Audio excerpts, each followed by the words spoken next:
আজকে আমি খুলনা রেঞ্জের ডিআইজি সাহেব, যিনি আমাদের এই খুলনা বিভাগের 10টা জেলার দায়িত্বে আছেন, ডিআইজি রেজাউল হক হাফিজাহুল্লাহ, আল্লাহর বান্দার সাথে কিছুক্ষণ আগে কথা বলছিলাম। বললাম যে স্যার আপনি কোথায় আছেন? যে আমি অফিসে আসলাম। এখন অফিস মানে এখন কিসের অফিস? সাতক্ষীরায় ছিলাম, অনুষ্ঠান শেষ করে এই পৌঁছালাম। তার মানে প্রশাসনের, পুলিশের বিশেষ করে দায়িত্ব 24 ঘন্টায়, ওদেরকে 8 ঘন্টা ডিউটি। এক কথা বললেন না, ডিউটি কয় ঘন্টা? 24 ঘন্টা। এরপরও ওদের কোনো দাম নেই। ওই আগস্টের 5 তারিখের আগে যা করে রেখেছে ওই বদনামি চলছে। ওই সময় তো আর পুলিশ ছিল না, ওই সময় আর একটা নাম ছিল, পুলিশ লীগ। কি ছিল? এখন যদি তারা থাকেও খুব কষ্টে আছে। তো বাকি যারা আছে এগুলো তো অন্তত পুলিশ।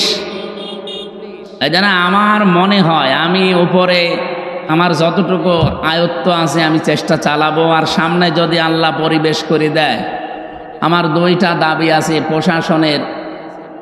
1 নম্বরে ওদের বিভাগটা আলাদা করি, ওরা শুধু আইজির কথা মতো চলবে, কোনো নেতা খেতা নেত্রী এদের কথা মতো চলবে না। এ দেশ কন্ট্রোল করার জন্য আর কাউকে লাগবে না, শুধু পুলিশের পোশাকই যথেষ্ট। 2 নম্বরে ওনাদের 8 ঘন্টা করে ডিউটি। আমাদের এই দেশে যারাই চাকরি করে কয় ঘন্টা বলেন? সরকারি বেসরকারি যত অফিস আদালতে চাকরি করেন 8 ঘন্টার বেশি ডিউটি নেই। 8 ঘন্টার পরে যদি আপনি ডিউটি করেন 2-4 ঘন্টা 5 ঘন্টা, ওটা ওভার টাইম। ওর আলাদা বেতন দেওয়া লাগে না? লাগে না? তো পুলিশ 8 ঘন্টা ডিউটি করে ও বউ বাচ্চা নিয়ে বাড়িতে থাকবে, বাকি এই সময় এই যে এখানে এসে বসে আছে প্রায় 20-21 জন, ওরকে এখন ডিউটি, এখন কেমন কারণ বসে থাকবে? ও সকাল 10টা থেকে বিকাল 4টা পর্যন্ত ডিউটি করে বাড়ি যেয়ে বউ ছেলে মেয়ে নিয়ে কাজ করে খাবে। এই সময় ওর এখানে এসে রাত 11টায় বসে থাকা লাগবে কোন কারণে? এই আলাদা যে এই 5-7 ঘন্টা এখন যে ওভার টাইম করছে, এর জন্য কি বেতন বাড়া আছে? ঘোষ খাবে না? করবে কি না? আপনারা আবার অন্যদিকে নিয়েন না। আমি চাই যে আগামীতে এদের এই ওভার টাইম যেই কয় ঘন্টা হবে, 5 ঘন্টা 7 ঘন্টা 10 ঘন্টা 8 ঘন্টা ডিউটির পরে যেই কয় ঘন্টা ডিউটি করবে ওদের হিসাব করে টাকা দেওয়া লাগবে। আমি জানি ওদের অনেক ভালো ভালো কাজ করার ইচ্ছা আছে, কিন্তু পারে না বাস্তবতার কারণে। এমন এমন অফিসার আছে যে অফিসার নিজে বেতন পায় হয়তো 42,000 টাকা, কিন্তু বাসা ভাড়া করে স্ত্রী আর ছেলে মেয়েকে রেখেছে ঢাকাতে, 50,000 টাকা বাসা ভাড়া। 42,000 টাকা দিয়ে এখনো কয় হাজার টাকা লাগবে? ওইটাকে ফেরেশতা জিবরাইল দিয়ে যাবে? ওই তখন একটু এদিক ওদিক করে বদনাম হয়ে যায়। অথচ ডিউটি করে তো 24 ঘন্টার 18 ঘন্টা। আপনি 8 ঘন্টা পরে যেই কয় ঘন্টা ডিউটি করবে ওই ঘন্টা টাকা দেন। আমি আকিজ গ্রুপে ছিলাম, আকিজ গ্রুপে 8 ঘন্টার পরে যেই কয় ঘন্টা ডিউটি করবেন ওই কয় ঘন্টা ওভার টাইমে টাকা দেওয়া লাগবে তাদের। শুধু বাংলাদেশে প্রশাসনে এই নিয়মটা নেই, আগামী থেকে এটা যদি ইসলাম আসে, কারণ পুলিশ এই বিভাগ চালু করেছিল হযরত ওমর। কে? পুলিশ বিভাগ যেটা আমরা দেখি প্রশাসনে, এই বিভাগটা চালু করেছিল হযরত ওমর রাদিয়াল্লাহু তাআলা আনহু। তারা আজ অবহেলিত এবং মানুষের কাছে গালি নাচি ঝাঁটা খেতে খেতে জীবন শেষ হয়ে গেল। ওরা বাস্তবতায় যেহেতু অনেক ঠিকই যায়।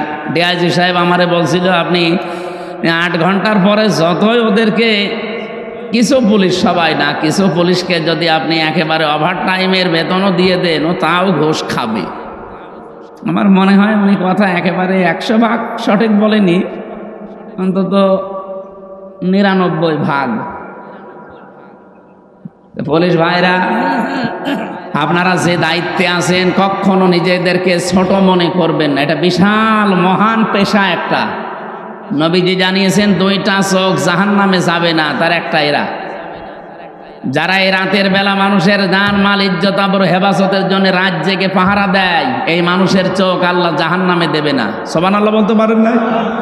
2 নম্বরে যারা রাতের বেলা নিজের অপরাধের কথা স্মরণ করে কান্নাকাটি করে। আল্লাহ আমাদেরকে এইরকম শুকরগুজারি বান্দা হওয়ার তৌফিক দান করেন, বলেন আমিন। প্রশাসনের যে ভাইগুলো আজকে শৃঙ্খলার দায়িত্বে এসেছেন, সবাইকে নিয়ে আল্লাহর দরবারে শুকরিয়া জানাচ্ছি। বলেন আলহামদুলিল্লাহ। আরো জোরে বলেন আলহামদুলিল্লাহ। দরুদ আর সালাম পাঠ করি আমাদের নবী, মানবতার মহান শিক্ষক মুহাম্মদুর রাসূলুল্লাহ সাল্লাল্লাহু আলাইহি ওয়াসাল্লামের প্রতি। আপনারা জানেন এটা জিলহজ মাসের 12 তারিখ। 4টা মাস আল্লাহর কাছে পবিত্র, আমরা কোরআন থেকে জেনেছি। আল্লাহ রাব্বুল আলামিন জানিয়েছেন, ইন্না ইদ্দাতাশ শুহুরি ইনদাল্লাহি 12 শাহরান ফি কিতাবিল্লাহ ইয়াওমা খালাকাস সামাওয়াতি ওয়াল আরদা মিনহা আরবাআতুন হুরুম ইলা আখির আয়াত। সূরা তাওবার 36 নম্বর আয়াতে এসেছে, অবশ্যই গণনার দিক থেকে আল্লাহর নিকটে মাসের সংখ্যা 12টা। আসমান আর জমিন আল্লাহ যেই দিন তৈরি করেন ওই দিন 12টা মাসের নাম তার কিতাবে তিনি লিপিবদ্ধ করেছিলেন। কয় মাস? জানুয়ারি, ফেব্রুয়ারি, মার্চ, এপ্রিল, বৈশাখ, জ্যৈষ্ঠ, আষাঢ়, কি মুহররম, সফর। এই 12টা মাসের 4টা মাস আল্লাহর কাছে একেবারেই পবিত্র। আল্লাহ নিজে বলেন সম্মানিত। তার ভেতরে মুহররম, রজব, জিলকদ, আর এখন চলছে যেটা জিলহজ। ওই জামানায় আমি দেখেছি তাফসিরের ভেতরে কাফেররা পর্যন্ত এই 4টা মাসকে তারা সম্মান দিত। ওদের তো গোষ্ঠীগত দ্বন্দ্ব চলতো সারা বছর, কিন্তু এই 4 মাস আসলে তারা বলতো না, এটা সম্মানিত মাস, এই জিলহজ মাস, এটা সম্মান দেওয়া লাগবে। সুতরাং মারামারি, গন্ডগোল, কেস কাম, মামলা মোকদ্দমা যা আছে আপনার সাথে এই 4 মাস আর হবে না। এ মাস চলে যাক, আপনাকে আবার আমি দেখে নেব। আপনি বলেন তারা কাফের, তারপরও আল্লাহর এই মাসকে তারা সম্মান দিয়েছে এইভাবে। এ মাস আসলেই তারা মারামারি, গন্ডগোল, মনোমালিন্য সব বন্ধ করে দিত। বাংলার মুসলমানেরা বলেন তো আমরা কি এই মাসের সম্মান এইভাবেও দিতে পারছি? জিলহজ মাস এসেছে, এখন কি মারামারি দেশ থেকে বন্ধ হয়ে গেছে? বলেন বলেন। যত রকমের অন্যায় অবৈধ কাজ এবং কি মিথ্যা সাক্ষী দেওয়া, মিথ্যা মামলা দেওয়া, আর একটা নাম বলেই ফেলিয়ে যে চাঁদাবাজি করা, এটা কি এখন বন্ধ হয়ে গেছে? আরে ভাই, জিলহজ মাসে অন্তত তো আপনি একটু বন্ধ করতে পারতেন। কাফেররা এ মাসের সম্মান দিয়ে তারা সব অন্যায় অপরাধ বন্ধ করে দেয়, আর আমরা আজ পর্যন্ত সম্মান দিয়ে এ মাসে অন্যায়গুলো বন্ধ করতে পারি নাই। আপনি কি সম্মান দিচ্ছেন এ মাসকে? এ মাসে এসেছিল আজকে 12 তারিখ, আর মাত্র 18 দিন পরে মাসটা চলেও যাবে, কিন্তু আপনি কি দিলেন? যালিকা ওয়া মান ইউআযযিম শাআইরাল্লাহি ফাইন্নাহা মিন তাকওয়াল কুলুব। আল্লাহ বলেন এটা আমার বিধান। মানুষের ভেতরে যাদের আল্লাহর ভয় কাজ করে, যাদের অন্তরে তাকওয়া আছে, তারা আমার নিদর্শনগুলোকে সম্মান দেয়। তাহলে এই জিলহজ মাস, এই নিদর্শন কার? এই মাসের সম্মানে 18 দিনে আপনারা আরম্ভ করবেন। যাদের সাথে মামলা মোকদ্দমা চলছে বলবেন ভাই থাক, এ মাসে বন্ধ, আবার এই মাস চলে গেলে দরকার হয় যদি করা লাগে আবার আরম্ভ করব। পারবেন না বলতে? দেখেন আবার করবে। অনেকের কথাবার্তারা বন্ধ হয়ে আছে, 2 দিন, 5 দিন, 7 দিন, 1 বছর কথা বলে না বিভিন্ন কারণে। আরে ভাই, এটা সম্মানিত মাসকে সম্মান দেওয়া লাগবে। সুতরাং এই মাসে এই সিদ্ধান্তটা নেন যে আমি এখন থেকে আবার কথা আরম্ভ করে দিলাম। যদি ওই রকম পরিবেশ হয় এই মাস চলে গেলে আবার ওর সাথে কথা বন্ধ করে দেব। এই আমলটা আজকে থেকে আরম্ভ করবেন যারা কথা বন্ধ করে দিয়েছেন দুনিয়ার কোনো কারণে। হ্যাঁ, আখেরাতের কোনো কারণ ওটা আলাদা, কিন্তু দুনিয়ার সাথে রিলেটেড কোনো বিষয় এর কারণে যদি আপনি সম্পর্ক নষ্ট করে কথা বন্ধ করে দেন, মুরগিতে ধান খেয়েছে এই জন্য কথা বলে না, এরকম মানুষ নেই? এরকম কোনো বিষয়ে যদি আপনি কথা বন্ধ করে 3 দিনের ভেতরে মারা যান, আপনি বেঈমান হয়ে মরবেন। 3 দিন কথা না, 10 দিন, 15 দিন, 1 মাস কথা বন্ধ হয়ে আছে, এরকম মানুষ এখানে বসে আছে। কথা বলেন না কেন? এরকম মানুষ একজন হাত তোলেন তো। 3 দিনের বেশি কথা বন্ধ হয়ে আছে অন্যের সাথে, হাত তোলেন তো। আপনার কি কি আপনার কি সমস্যা কি? হ্যাঁ, এদিকে তাকান।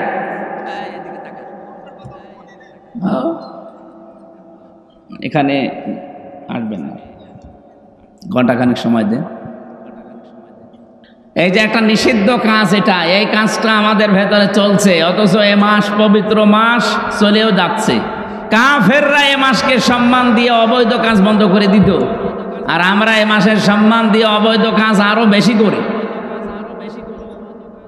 নবীজির হাদিস হচ্ছে মানিদ দাআ আন আবি যাররিন রাদিয়াল্লাহু তাআলা আনহু قال قال النبي صلى الله عليه وسلم মানিদ দাআ মা লাইসা লাহু ফালাইসা মিন্না ওয়ালিয়াতাবাওয়া মাকআদাহু মিনান নার।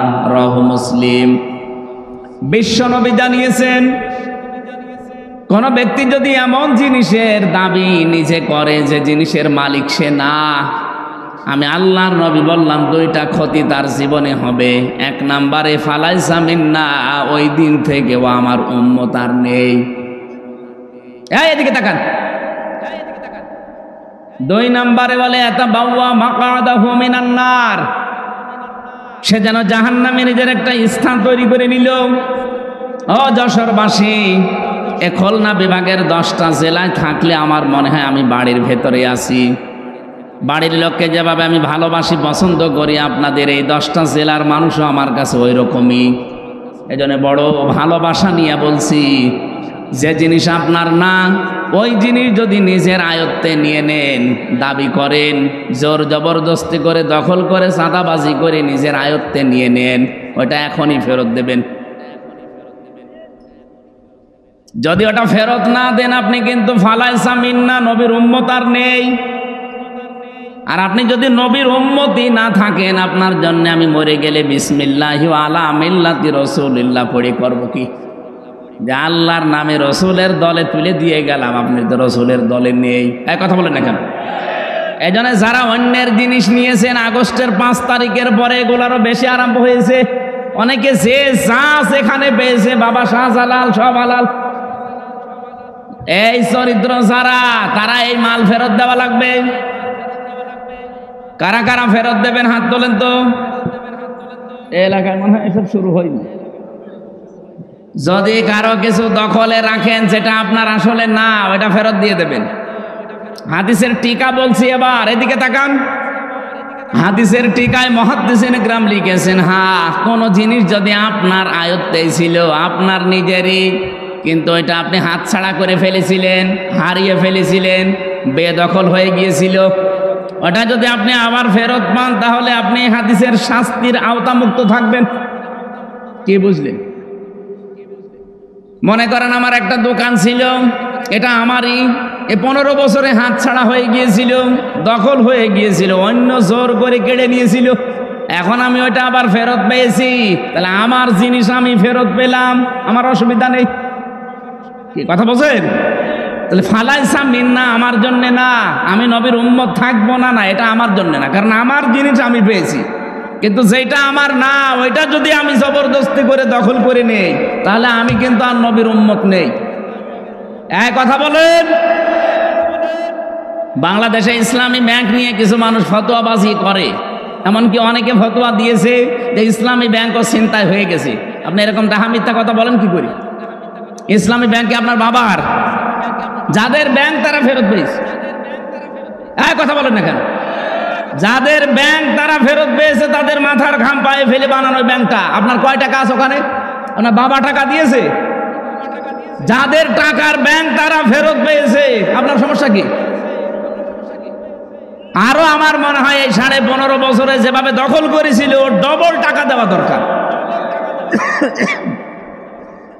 এই 15.5 বছরে যাদের জীবন থেকে সময়গুলো কেড়ে নিয়েছে, যারা কেড়ে নিয়েছে, যেহেতু রাষ্ট্রের দায়িত্বে থেকে এগুলো কেড়ে নেওয়া হয়েছে, রাষ্ট্রের উচিত তাদের এই সময়গুলো ফেরত দেওয়া। সময় ফেরত না দিতে পারলে তাদের জরিমানা দেওয়া। যেমন এই যে জনাব এটিএম আজহারুল ইসলাম বিনা কারণে 13 বছর জেল খাটলো। এক কথা বলেন। হাইকোর্ট থেকে, সুপ্রিম কোর্ট থেকে তাকে বিনা, মানে একেবারে নির্দোষ প্রমাণ করেছে যে ওনার কোনো দোষ নেই। এই 13 বছরে ওনার তদন্ত করে দেখলাম যে কোনো দোষ পাওয়া যায়নি। বেকসুর খালাস মানে কি? কথা বলেন না কেন? বেকসুর খালাস মানে ওনার কোনো দোষ আমরা এই 13 বছর অনুসন্ধান করে পেলাম না। এই যে আমার 3 বছর রেখেছিল, আমারও বেকসুর খালাস দিয়েছে। আদালত প্রমাণ করছে যে আমির হামজার কোনো দোষ আমরা পাইনি। 3 বছর আমরা আটক করে রেখেছিলাম যে কোনো দোষ আছে কিনা, না একটা দোষও পেলাম না, এই জন্য বেকসুর খালাস দিলাম। তাহলে আমি 3টা বছর যে লস হয়ে গেল, এই বছরগুলো ঘুরিয়ে দেন। কে কথা বলছেন না কেন ভাই? আমার এই বছরগুলো ঘুরিয়ে দেন। আপনি তো প্রমাণ করলেন যে আমার কোনো দোষ নেই, আপনাকে একেবারে খালাস করে দিলেন।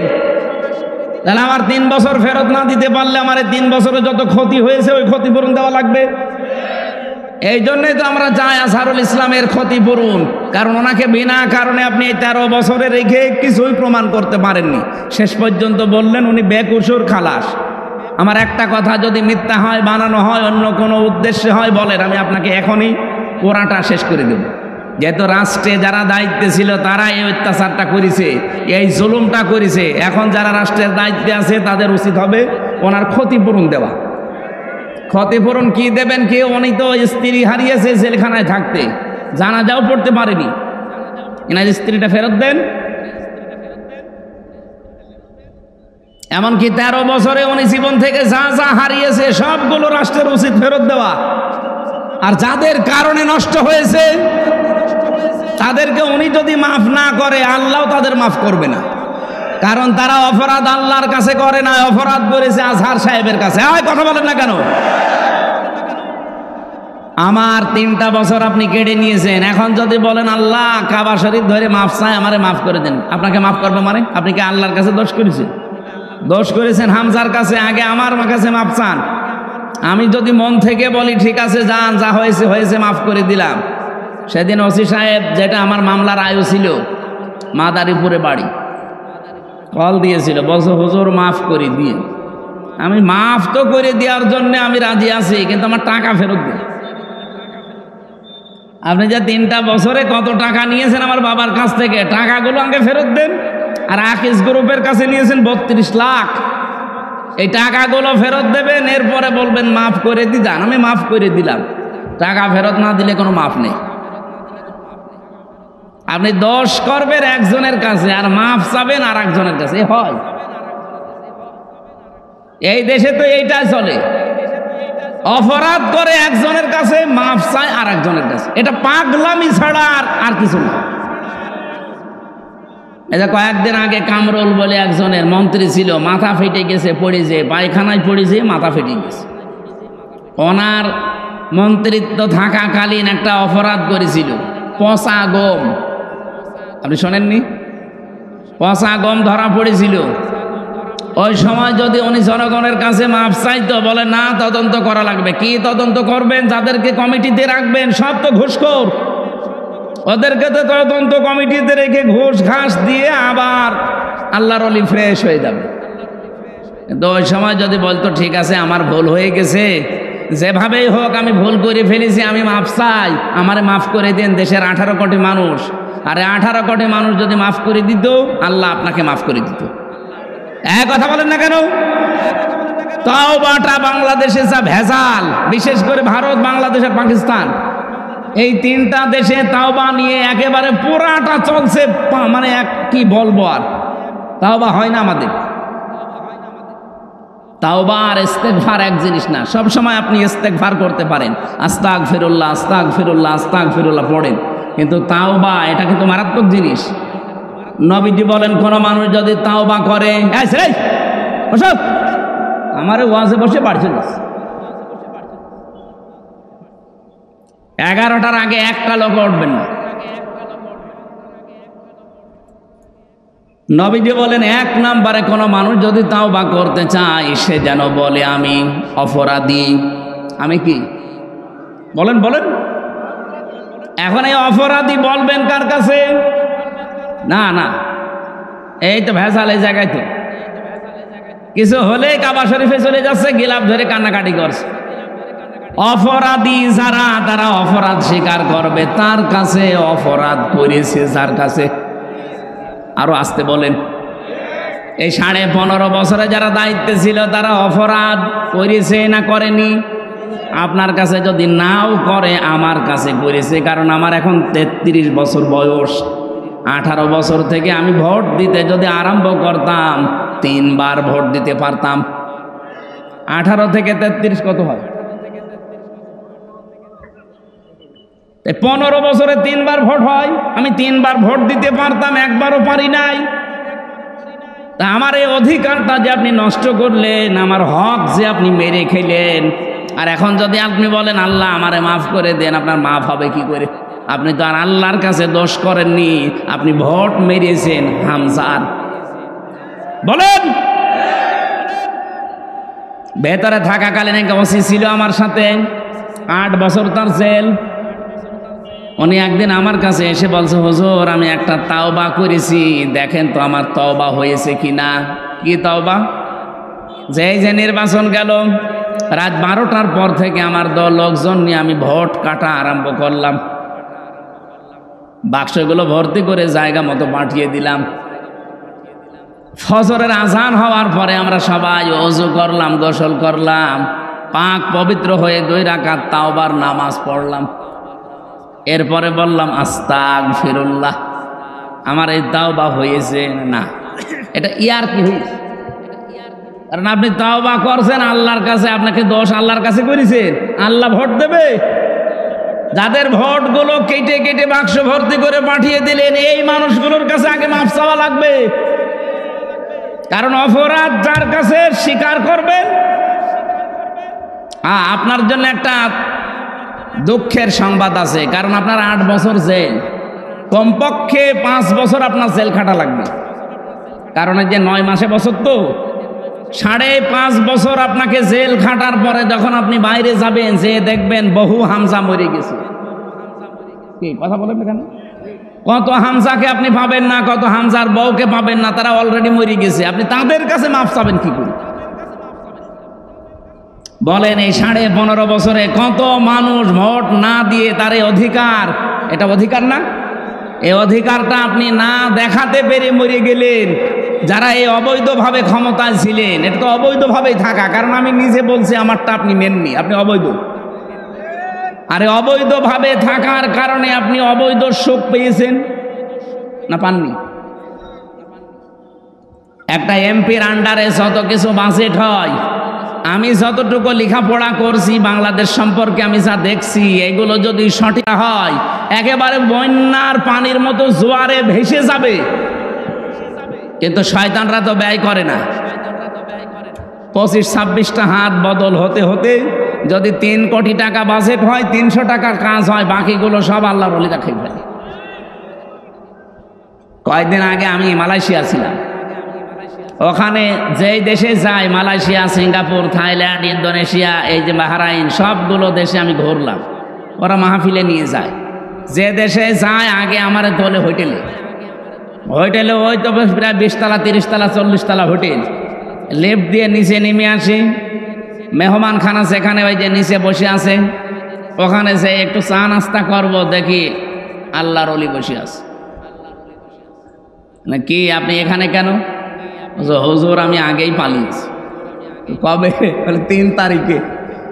আমি জানতাম যে দেশের অবস্থা ভালো না, এই জন্য আগেই পালিয়েছি। পালিয়ে থাকেন কোথায়? এই যে 8 মাস 9 মাস হয়ে গেল, কোথায় থাকেন? এই হোটেলে। আপনি যেন কাউকে বলবেন না। আজ 8-9 মাস আছি, খুব কষ্ট করে, বাইরে যেতে পারি না। আপনি বাইরে যেতে পারেন না কেন? আপনার তো 620টা বাড়ি শুনেছি। কত? 620টা বাড়ি তার। একজন মন্ত্রী ছিল, চট্টগ্রামে বাড়ি,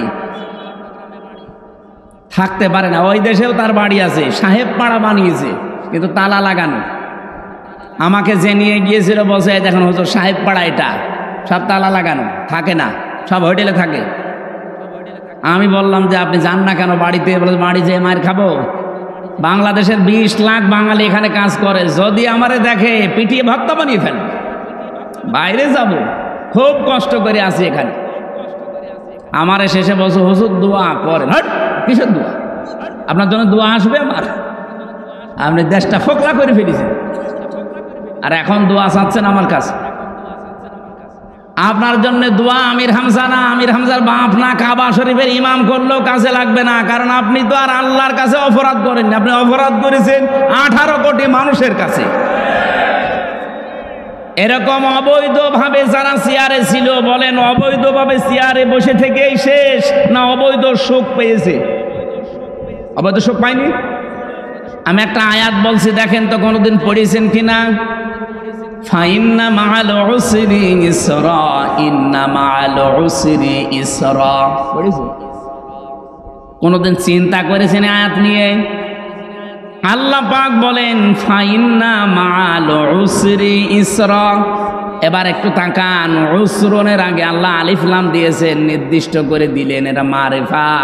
কিন্তু ইসরার আগে আলিফ লাম দেয়নি, এটা অনির্দিষ্ট নাকেরা। আমি আয়াতটা পড়ার পরে এই যে জেলখানায় যে চিন্তা করলাম, কারণ 3টা বছর ধরে আমরা তালাবদ্ধভাবে এক ঘরের ভেতরে ফাঁসির কন্ডেম সেলের ভেতরে রেখেছিল, কোনো কাজ নেই, কাম নেই। কোনো আয়াত পেলেই ভাবতাম যে দেখি এখান থেকে তথ্য বের করা যায় কিনা। চিন্তা করলাম আল্লাহ উসরনের আগে আলিফ লাম দিয়ে নির্দিষ্ট করলেন, পরের শব্দ ইসরার আগে দিলেন না কেন? আবার এর আগে আল্লাহ মা দিয়েছেন, এর আগে আবার ইন্না দিয়েছেন।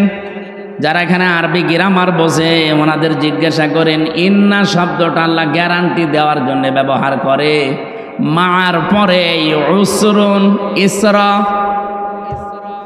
আমি শব্দের দিকে খেয়াল করে মিলিয়ে দেখি, হ্যাঁ এটা তাফসিরে ফি জিলালিল কোরআনের টিকা, এই ব্যাখ্যাটা উনি হালকা দিয়েছেন সাইয়্যিদ কুতুব রহমতুল্লাহ আলাইহি।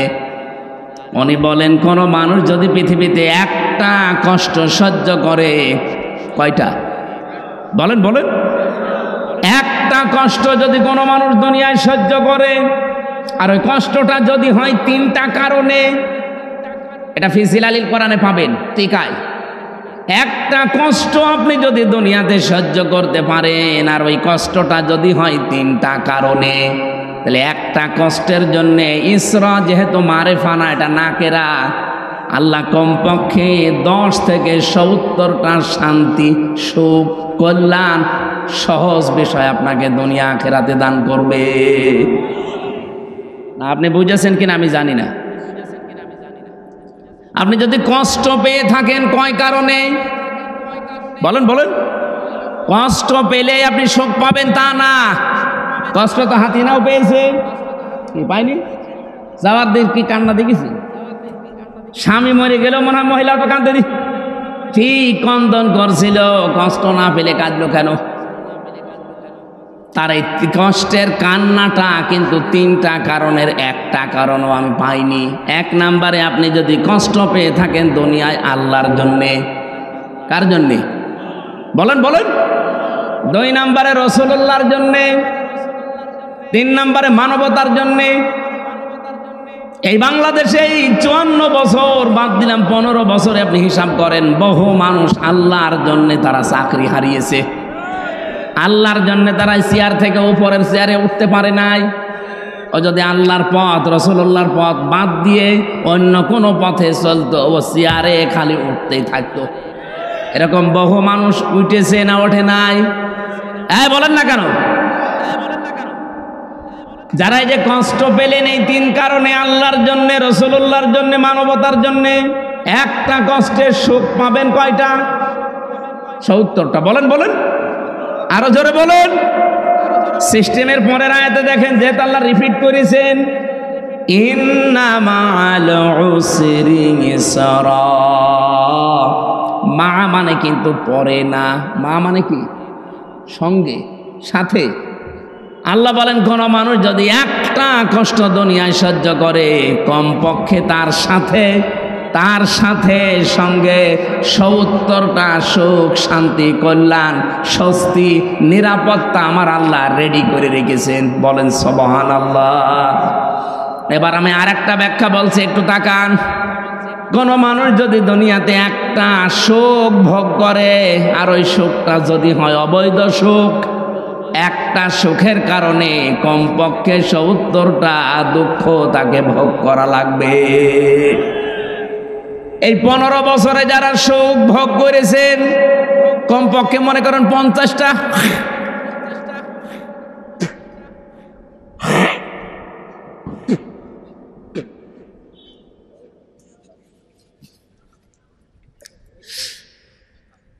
যারা অবৈধ সুখ ভোগ করেছিলেন এই 15 বছরে, আপনি হিসাব করে বলেন 50টা সুখ আপনি ভোগ করেছেন। সুখ বোঝেন? সুখ বোঝেন না? এই সুখগুলো যারা ভোগ করলেন 50টা, এক একটা সুখে যদি 70টা করে অশান্তি আপনি ভোগ করতে, আল্লাহ তো আপনাকে দেবেই, কারণ মা আছে। আপনি হিসাব করে বলেন তো 50টা সুখে দুঃখ হবে কয়টা? 3,500। কিসের 350? 3,500। হ্যাঁ, সৈন্যটা কম হয়ে গেছে। 3,500 দুঃখ, কষ্ট, অশান্তি, অপমান, অপদস্থ হবেন। এরপরে আপনার অন্য কিছু। হাসিনা যে সফল হতে পারে না এই 10 মাসে, এই কারণে ও কিন্তু 28 বার কমপক্ষে তৈরি করেছে ষড়যন্ত্র। এই 10 মাসে একবারও সফল হতে পারেনি, কারণ যত অবৈধ সুখ ভোগ করেছে, এক একটা অবৈধ সুখের জন্যে অন্তত 50টাও যদি সুখ পায়, 50টা না 50,000 পেয়েছে, কি মসে থাকতো। মাওলানা মামুনুল হক আর আমির হামজা এই দুইজনের লাল দাগ দিয়েছিল যে এদের যেন জামিন না হয়। বলেন সুবহানাল্লাহ। 3টা বছর মামলাটা 28 বার তুলেছে। সিএমএম কোর্ট, জজ কোর্ট, হাইকোর্ট মিলে 28 বার না। অথচ এই মামলা আগস্টের 5 তারিখের পরে শুধু তুলতে দেন, মামলা জামিন না পুরা খারিজ করে দিয়েছে।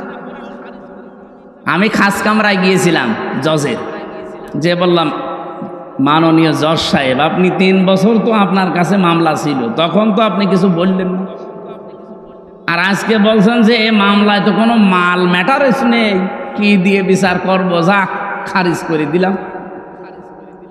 আগে কি মাল ছিল এই 3 বছর? না হুজুর। না হুজুর মানে তখন জামিন দিলে তো আমার 3 বছর জেলে থাকা লাগে না।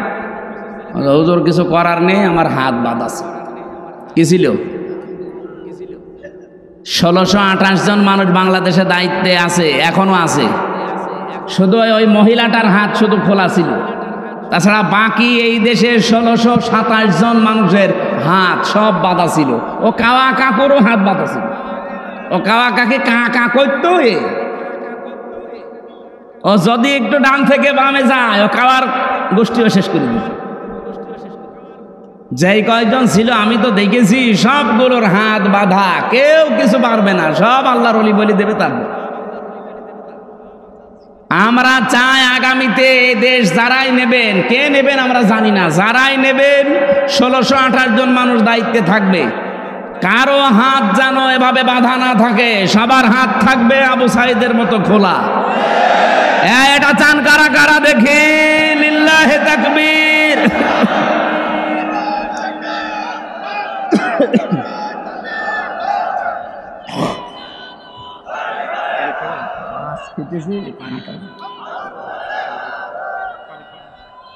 পানি না, মানে মাছ খেতেছে, কাঁটা বিধি, এই জন্য ঝামেলা হচ্ছে।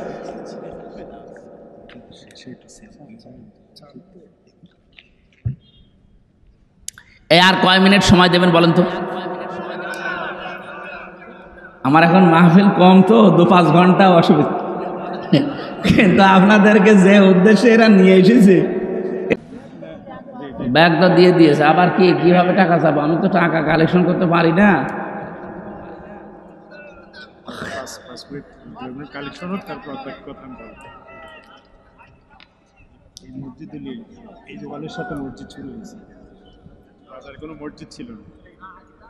এখানে একটা বাজার আছে, শুনলাম এই বাজারে কোনো মসজিদ ছিল না, মসজিদ বানানোর চেষ্টায় আছে। কোরআনে কারিম এবং হাদিসের ভাষা আমি যতটুকু বুঝি, মান বানা লিল্লাহি মাসজিদান বানাল্লাহু লাহু বাইতান ফিল জান্নাহ। এটুকু তাকান, একবারে পুরা 2 তলা 3 তলা মসজিদ করে দেওয়া লাগবে, এইটা হাদিস না। হাদিস হচ্ছে মান বানা লিল্লাহি মাসজিদান, যে ব্যক্তি একটা মসজিদ বানাবে। মসজিদ মানে কি? একটা সেজদার জায়গা, একটা টাইলসের জায়গা, এটাও একটা মসজিদ।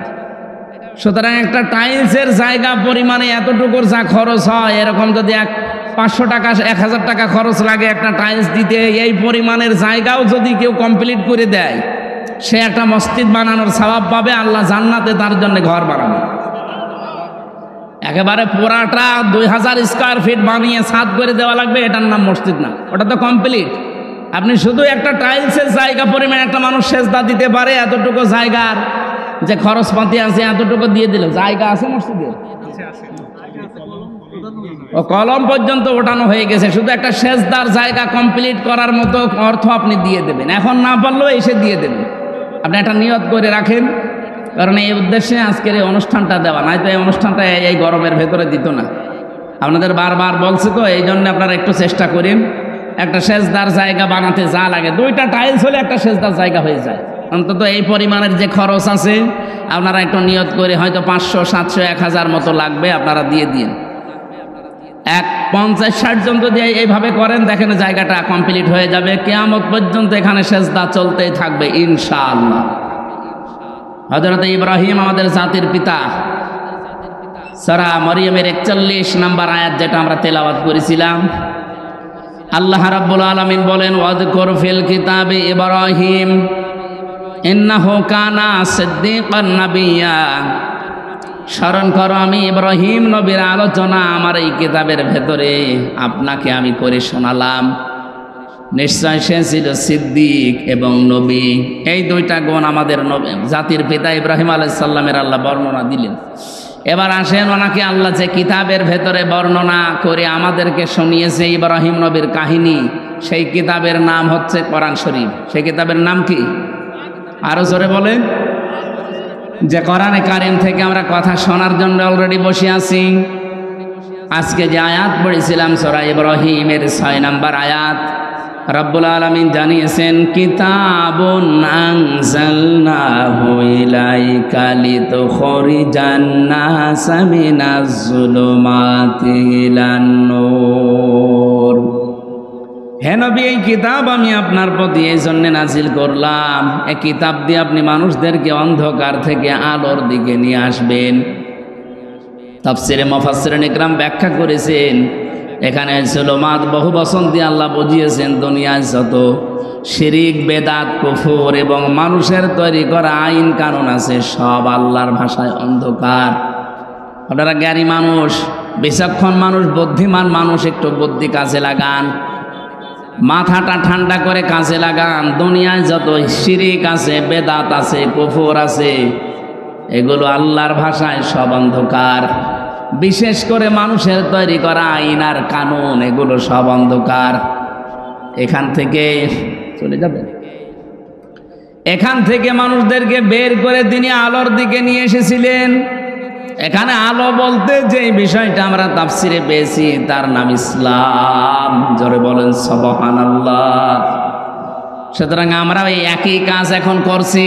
আল্লাহর কসম, আমরা এই দেশে যারা একামতে দিনের দায়িত্ব মন থেকে পালন করি, আর এই কাজে যারা জড়িত আছি, তারাও মানুষদেরকে অন্ধকার থেকে বের করে আলোর দিকে, ইসলামের দিকে আমরা আনতে চাই।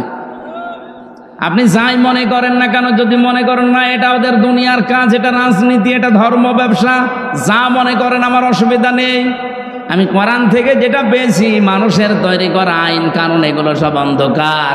শিরিক এটা অন্ধকার, বেদাত এটা অন্ধকার, কুফরি এটা অন্ধকার, জুলুম এটা অন্ধকার।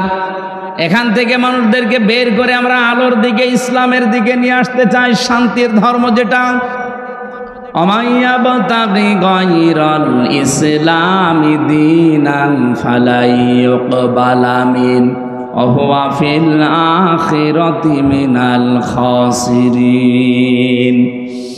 আল্লাহ পাক বলেন, পৃথিবীতে কোনো মানুষ যদি ইসলাম বাদ দিয়ে অন্য কোনো ধর্ম, অন্য কোনো নিয়ম নীতি, অন্য কোনো দিন তালাশ করে, সে জীবনেও আল্লাহকে খুশি করতে পারবে না।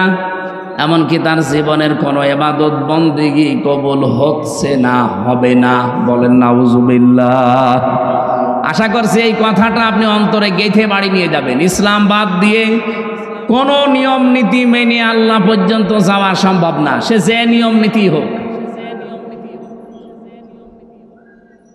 আল্লাহ পাক বলেন, আমার এই কিতাবের ভেতরে ইব্রাহিম নবীর কাহিনী তোমাদেরকে শোনালাম। 1 নম্বরে তিনি সিদ্দিক ছিলেন। সিদ্দিক কাকে বলে? আমরা বাংলাদেশে অনেকেই মনে করি সিদ্দিক মানে যে সত্য কথা বলে সে সিদ্দিক না।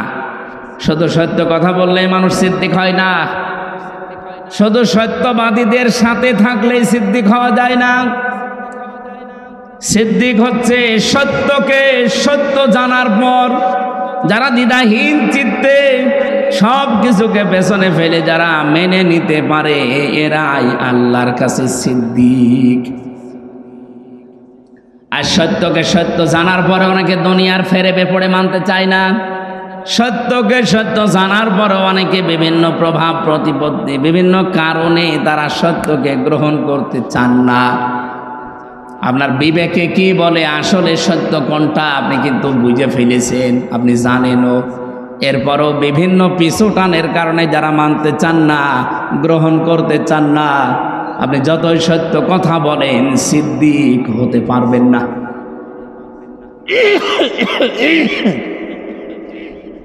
হযরত আবু বকর আমাদের মতোই মানুষ ছিলেন।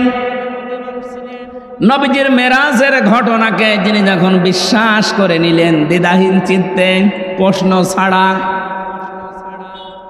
বিশ্বনবী ওই দিন বলেছিলেন, আবু বকর মেরাজের কাহিনী বলতে গিয়ে আল্লাহ নিজে পর্যন্ত আশ্চর্য হয়ে গেছে, আর তুমি কোনো প্রশ্ন ছাড়া এত বড় বিশাল কাহিনী বিশ্বাস করে নিলে, আজকে থেকে তোমারে আমি খালি হাতে ফেরত দিতে পারি না, তোমার নামে আজকে আমি নবী একটা লকব লাগিয়ে দিলাম, তুমি শুধু আবু বকর না, এখন থেকে তুমি আবু বকর সিদ্দিক।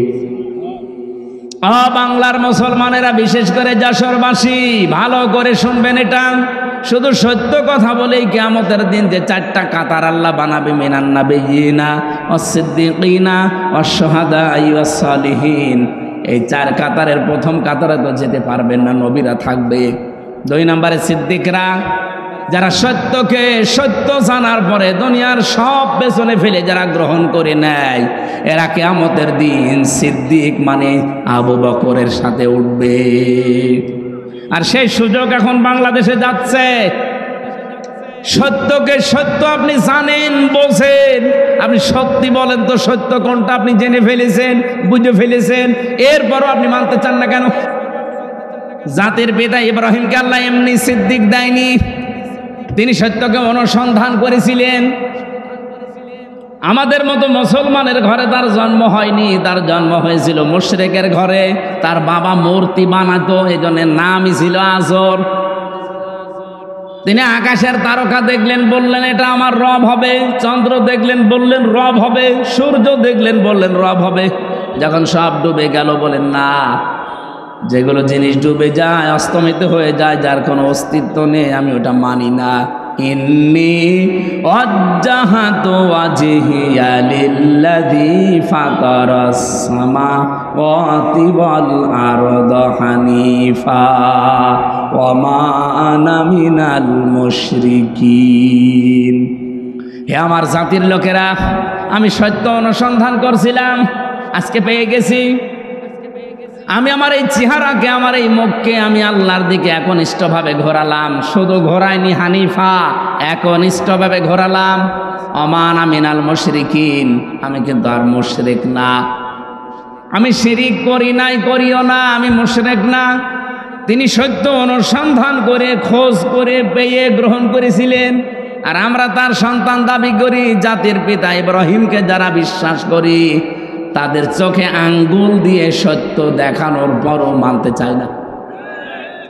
আমার কথার অর্থ আমি মনে হয় আপনি বুঝে ফেলেছেন। এরপরও যদি না বোঝার ভান করে থাকেন, এদিকে আসেন, আসেন, কানের নিচে এমন জোরে 2টা দেব, আপনি সব বুঝে ফেলবেন। এত বাংলায় বলার পরও বলে বুঝি না। 73টা দল কাজ করছে বাংলাদেশে। সত্য দল কোনটা আপনি কিন্তু সব জানেন, সব বোঝেন, এরপরও আপনার পিছু টানের কারণে আপনি মানতে পারেন। আপনি ঠিক না বললেও এটাই ঠিক। আপনি জানেন না 73টা দল এই দেশে দিন কায়েম যদি হয়, কারা দিন কায়েম করে টিকিয়ে রাখতে পারবে 73টা দলের ভেতরে? আপনি জানেন না? কাদের একেবারে ইউনিয়ন পরিষদ থেকে শুরু করে সংসদ, আন্তর্জাতিক জীবন পর্যন্ত চালানোর সব জায়গায় যোগ্যতা সম্পন্ন লোক কাদের হাতে আছে? কাদের কাছে দিলে দেশটা নিরাপদ থাকবে, বিক্রি হবে না? সব আপনি দেখেছেন, জানেন, আপনি বুঝতেছেন, কিন্তু পেছনের টানের কারণে আপনি মানতে পারেন না। আপনি সত্যকে সত্য জানার পরও মানতে পারেন না, কিয়ামতের দিন আবু বকরের সাথে এই কাতারে উঠতে পারবেন না। ইব্রাহিম নবীকে আল্লাহ প্রথম গুণ দিয়েছেন, তিনি সিদ্দিক ছিলেন। সত্যকে সত্য জানার পর আর বাবা মার দিকে তাকান নাই, গোষ্ঠীর দিকে তাকান নাই, বংশের দিকে তাকান নাই, জাতির দিকে তাকান নাই, বলেছেন হানিফা, সব দিক থেকে মুখ ফেরালাম, আমি একনিষ্ঠভাবে আল্লাহর দিকে ঘুরলাম। আর সেই সময় এসেছে বাংলাদেশে ইব্রাহিমের সন্তান যারা দাবি করেন, সত্যকে সত্য জানার পরে গ্রহণ করতে গেলে অনেক কিছু আপনার ছাড়া লাগতে পারে। আপনার বংশের লোক বেজার হতে পারে, দলের লোক হয়তো বেজার হতে পারে, এই কথা বলেন না কেন? কিন্তু সব কিছু ছেড়ে ইব্রাহিম নবীর মতো হানিফা প্রতিদিন এই দোয়াটা জায়নামাজে বসে বসে পড়ে, ইন্নী ওয়াজ্জাহাতু। কি জায়নামাজের দোয়া? এটা আল্লাহু আকবার বলার পরে এটা বলার নিয়ম। আর আমরা এই আল্লাহু আকবার বলার আগে ইন্নী ওয়াজ্জাহাতু ওয়াজহিয়া লিল্লাযী পড়ে নিয়ে তারপরে নাওয়াইতু আন উসাল্লি আল্লাহু আকবার। কেন? এটার নিয়ম হচ্ছে আল্লাহু আকবার বলবেন, এরপরে আপনি দাঁড়িয়ে বলবেন ইন্নী ওয়াজ্জাহাতু ওয়াজহিয়া লিল্লাযী, আমি সব দিক থেকে মুখ ঘোরালাম, আসমান আর জমিন যিনি উদ্ভাবক, আমি তার দিকে মুখ ঘুরিয়েছি একনিষ্ঠভাবে। আমি জানি আমার এই মুখ ঘোরানোতে অনেকে বেজার হবে, আমার পরিবার হয়তো মানবে না, আমার বংশের লোকরা উল্টাপাল্টা কথা বলবে, এতদিন যেই মতে ছিলাম পথে ছিলাম তারা দেখতে পারবে না, না পারুক। আমার বাবা ইব্রাহিম যেভাবে ঘুরেছে আমিও ঘুরলাম। কিয়ামতের দিন আমি এই সিদ্দিকদের কাতারে উঠতে চাই। উঠতে চান না? এটা কি অত সহজ? যত সহজে বললাম, আমার দ্বারা অত সহজ না, আমার হামজার দ্বারা অত সহজ না, এটা অনেক কঠিন বিষয়। এই জন্য তাওবার যে ব্যাখ্যা করতে আরম্ভ করেছিলাম, খালি আমরা অপরাধ করি একজনের কাছে আর একজনের কাছে স্বীকার করি হবে না। যেখানে অপরাধ করেছেন, যদি বোর কাছে অপরাধ করেন বোর কাছে স্বীকার করেন, যদি স্বামীর কাছে অপরাধ করেন স্বামীর কাছে স্বীকার করেন। 2 নম্বরে কি? অনুশোচনা করা, অনুতপ্ত হওয়া। 3 নম্বরে জীবনে আর এই কাজ আমি করব না এই ভেবে ছেড়ে দিয়ে চলে আসা। এই 3টা যখন মানুষ মানবে এটার নাম তাওবা। আর তাওবা করলে কি হয়? ফাউলাইকা ইউবাদদিলুল্লাহু সাইয়্যাতিহিম হাসানাত।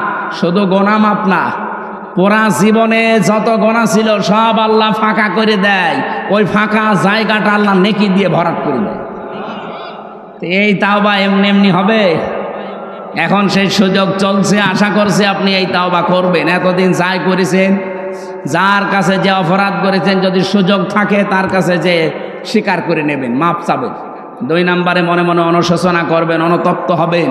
3 নম্বরে জীবনে আর এরকম পথে এই রাস্তায় আমি আর আসবো না, এরকম দৃঢ় সিদ্ধান্ত নিয়ে যারা থাকতে পারে ওদের পেছনের অপরাধ আল্লাহ আর রাখে না, পুরাটা পাল্টিয়ে নেকি দিয়ে ভরাট করে দেয়। যারা এই যে পরকীয়া প্রেমে আছেন, নিজের বউ বাদ দিয়ে অন্যের সাথে লাইন করে, বা নিজের স্বামী বাদ দিয়ে অন্যের সাথে লাইনে আছেন, এখন তওবা করা লাগবে। এই মুহূর্তে এরকম অবৈধ নাম্বার যাদের আছে, নাম্বারগুলো ডিলিট করে দিন। কারা কারা করবেন হাত তুলেন তো দেখি। এই এলাকায় তো এসব 2 নম্বর কাজ নেই, আলহামদুলিল্লাহ। যদি কেউ এরকম 2-1 থেকে থাকেন, নাম্বার ডিলিট করে দিন আর অনুশোচনা করেন, অনুতপ্ত হবেন, রাতের বেলা একা একা কাঁদবেন। 3 নম্বরে বলবেন জীবনে আর এরকম এই নাপাক রাস্তায় আমি আর যাব না। কারা কারা পারবেন এই সিদ্ধান্ত নিতে? হাত তুলেন। চালাক আছে তো, এটা তো গাজী অ্যাডভোকেট এনামুল হকের এলাকা না? উনি তো উকিল মানুষ, খুব চালাক। আপনারাও এরকম চালাক, আপনারা হাত তুলতে রাজি না। বাংলাদেশে যতগুলো মানুষ, আমার মনে হয় যতগুলো মানুষ এই দেশে লেখাপড়া জানা মানুষ যারা এমপিতে দাঁড়িয়েছে সারা বাংলাদেশ মিলে, সে যে দল থেকে, যদি আপনি 100 জনের তালিকা করেন, এই 300 এমপির ভেতরে অ্যাডভোকেট গাজী এনামুল হক তার ভেতরে অন্তত 100 জনের ভেতরে 1 জন। এরকম একটা যোগ্য মানুষ এই জেলায় এবং কি এই থানায় বাড়িও না, এই মনিরামপুরের সন্তান। আল্লাহ রাব্বুল আলামিন সে তাকে যদি ওই জায়গা পর্যন্ত পৌঁছিয়ে দেন আপনাদের মাধ্যমে, এই যে তো আইন বিশেষজ্ঞ, সারা জীবন আইনের ব্যবসা করছে, আইন সংক্রান্ত বিষয়গুলো তার ভালো তো আয়ত্ত আছে, সে কাজ করতে পারবে এবং সে সুযোগ আল্লাহ যেন আপনাদের মাধ্যমে তারে করে দেন, বলেন আমিন। সম্মানিত ভাইরা, আমরা 2 নাম্বার গুণ পেয়েছিলাম নবী ইব্রাহিমের। তিনি শুধু সিদ্দিক ছিলেন না, তিনি নবী ছিলেন। কি ছিলেন? নবী মানে কি? নবী শব্দটা নাবা থেকে এসেছে। নাবা শব্দের বাংলা অর্থ হচ্ছে সংবাদ। এই যে সংবাদ পড়ে না, সংবাদ আপনি ইংরেজিতে লেখেন তো দেখেন কি হয়, নিউজ। কি হয়? NEWS। আমার মনে হচ্ছে এই শব্দটা আমি একটু মিলিয়ে দেখেছি, এই নিউজের ভেতরে তামাম দুনিয়া আল্লাহ সব এর ভেতরে ঢুকিয়েছেন। এন দিয়ে আপনি যদি নর্থ ধরেন, ই দিয়ে ধরি ইস্ট ধরেন, ডাব্লু দিয়ে ওয়েস্ট ধরেন, এস দিয়ে সাউথ ধরেন, তাহলে আর কোনো জায়গা বাকি আছে? পূর্ব পশ্চিম উত্তর দক্ষিণ চারিদিকে আমার আল্লাহ যত খবর আছে সব খবর ইব্রাহিম আলাইহিস সালাম এরকম নবী যত আল্লাহ পাঠিয়েছিলেন সবার কাছে আল্লাহ দিয়েছিলেন। ওয়াকাযালিকা নুরি ইব্রাহিমা মালাকুতাস সামাওয়াতি ওয়াল আরদ ওয়ালিয়াকুনা মিনাল মুকিনিন। আল্লাহ বলেন এইভাবে করে আমার ইব্রাহিমকে আমি আসমান আর জমিনের মালাকত মানে রাজত্ব, রাজ্য কিভাবে চালানো লাগে এই সিস্টেমগুলো আমি আল্লাহ তাকে দেখিয়েছিলাম, আর সে দৃঢ় বিশ্বাসীদের অন্তর্ভুক্ত। সুতরাং এমন একজন জাতির পিতা আমরা পেয়েছি। আল্লাহ পাক যত খবর, যত সংবাদ, যত নিউজ সব আল্লাহ তাকে দিয়ে দুনিয়ায় পাঠিয়েছিলেন। এজন্য তার পুরা জীবন আমি পড়ে দেখেছি, 50টা পরীক্ষা আল্লাহ তার পুরা জীবনে নিয়েছেন। তার ঈমান সম্পর্কে পরীক্ষা পেয়েছি পুরা কোরআনে আমি 10টা, আমল সম্পর্কে পেয়েছি 30টা, আর পুরা শরীরের এই 3.5 হাত বডির ভেতরে পেয়েছি 10টা। এই 50টা পরীক্ষা পুরা কোরআনের ভেতরে আল্লাহ দিয়েছেন। জাতির পিতা আমাদের, যিনি কোনোদিন একটা পরীক্ষায়ও ফেল করেননি। আমাদের উচিত হবে তার সন্তান হিসাবে যত পরীক্ষার সামনে আসবে, এই সিদ্দিকদের কাতারে কিয়ামতের দিন যদি আবু বকর সিদ্দিকের কাতারে দাঁড়াতে হয়, এরকম পরীক্ষা আবু বকরের মতো আমাদের জীবনে আসবে না? আসবে। কারণ সংবাদ তো আমরা পাচ্ছি। হযরত ইব্রাহিম জাতির পিতা হিসাবে তিনি সংবাদ এনেছিলেন, ওই সংবাদগুলোকেই প্রতিষ্ঠিত করেছিল, কায়েম করেছিল তার সন্তান মুহাম্মাদুর রাসূলুল্লাহ। তিনি সবচাইতে বড় নবী।